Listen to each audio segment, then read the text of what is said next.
জিনিস কিনে বিক্রেতার কাছে তা আবার ভাড়া দেওয়া যাবে কি?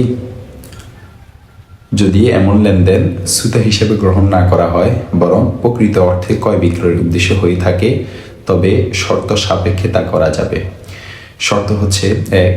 ক্রয়ের সাথে ভাড়ার শর্ত করা যাবে না, অর্থাৎ ক্রয়ের সময় এ কথা বলা যাবে না যে এটি আমি কিনবো এই শর্তে যে তোমার কাছে এটি ভাড়া হিসেবে রাখতে হবে। 2. ক্রয়ের পর পণ্যটি জিনিসটি আগে নিজের দখলে বুঝিয়ে নিতে হবে।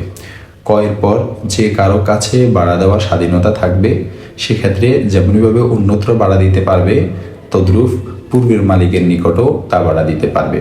ক্রয়ের পর পূর্বের মালিকের কাছে ভাড়া দিতে চাইলে তার সাথে পৃথকভাবে ভাড়া চুক্তি করে নিতে হবে। 3.